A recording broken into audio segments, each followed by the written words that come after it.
Decay சமையல். நம்ம இன்னைக்கு பட்டர் பன்னீர் மசாலா எப்படி செய்யலாம் அப்படின்னு பார்க்கலாம். அதுக்கு தேவையான பொருட்கள் இதுல 150 கிராம் பன்னீர் எடுத்திருக்கேன். இதுல கட் பண்ணி சின்ன சின்னதா கட் பண்ணி வச்சிருக்கேன். இது 150 கிராம் இருக்கு. 4 தக்காளி கட் பண்ணி கிரேவி அரைச்சு வச்சிருக்கேன். 3 பெரிய வெங்காயம் கட் பண்ணி அரைச்சு வச்சிருக்கோம். 50 கிராம் வெண்ணெய், இஞ்சி பூண்டு விழுது 1 ஸ்பூன், மிளகாத்தூள் 2 ஸ்பூன், தனியாத்தூள், மல்லித்தூள், தனியாத்தூள் மல்லித்தூள் அது 1 டீஸ்பூன், கரம் மசாலா தூள் 1/2 டீஸ்பூன். இதுதாங்க இதுக்கு தேவையான பொருட்கள். இப்போ நான் பட்டர் போடுறேன். இப்போ பட்டர் நல்லா மெல்ட் ஆயிடுச்சு. இதில் நான் வெங்காயம் கட் பண்ணி அரைச்சி வச்சுங்க பார்த்தீங்களா, அதை போடுறேன்.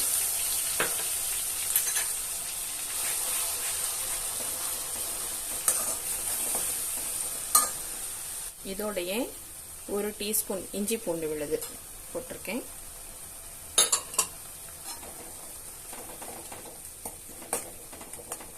இது நல்லா வதங்கி கலர் மாறும்போது தான் நம்ம அடுத்தது ஆட் பண்ணணும். அதனால ஃபர்ஸ்ட் இதை நல்லா வதக்கிக்கலாம்.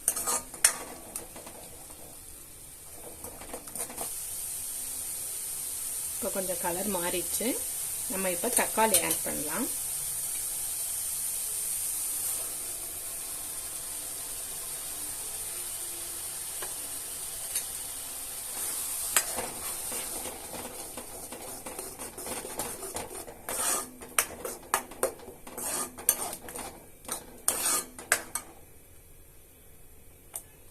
தேவையான அளவுக்கு உப்பு போட்டுறேன்.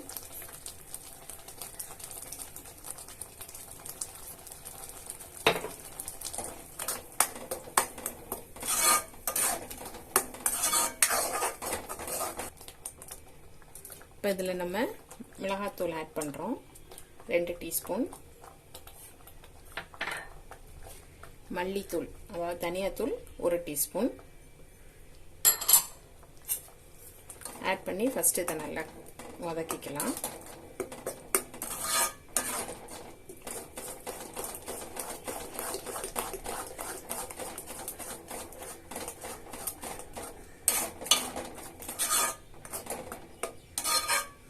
ஒரு 2 நிமிஷம் நல்லா வதக்கிட்டு அதுக்கப்புறம் பன்னீர் ஆட் பண்ணலாம்.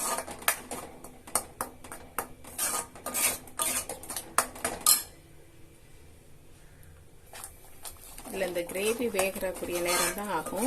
மற்றபடி நம்ம பன்னீர் போட்டோம்னா 5 நிமிஷத்துலேயே இறக்கிடலாம். அதனால ஃபர்ஸ்ட் நல்லா கிரேவி வேகட்டும். இது நல்லா கிரேவி வேகிறதுக்கு கொஞ்சம் தண்ணி ஆட் பண்ணிக்கலாம்.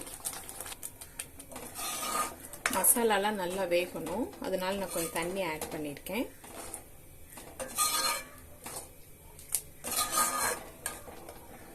இது ஒரு 5 நிமிஷம் நல்லா வேகட்டும். இப்போ கொஞ்சம் தண்ணி ஊற்றிருந்தோம். அது நல்ல கிரேவி நல்லா வெந்துருச்சு.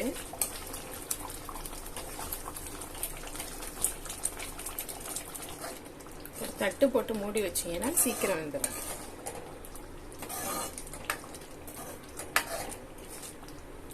நம்ம பன்னீர் போட போறோம்.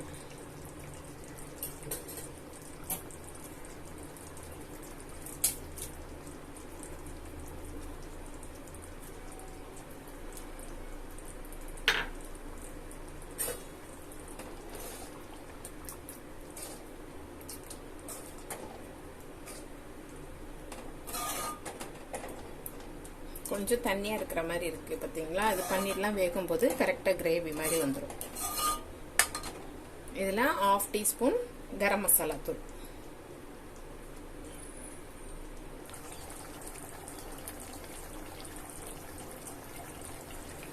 பட்டர் பன்னீர் எல்லாம் போடுறதுனால டயட் ஃபாலோ பண்றவங்க சாப்பிட முடியாது, கொஞ்சமா வச்சு சாப்பிட்டுக்கலாம் டேஸ்டுக்காக.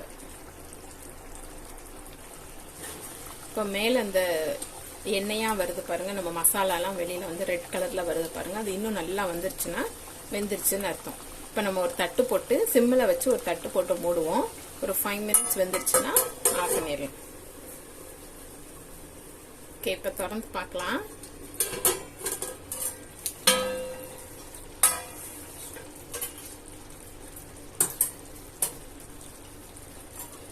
இப்போ நல்ல கிரேவி ஆயிடுச்சு. இப்போ எடுத்து வச்சு சாப்பிட்ற அளவுக்கு கிரேவி வந்துச்சு. இதை ஆஃப் பண்ணிடுங்க. சப்பாத்தி, பூரி, இட்லி, தோசை, சாதம் எல்லாத்துக்கும் வச்சு சாப்பிடலாம்.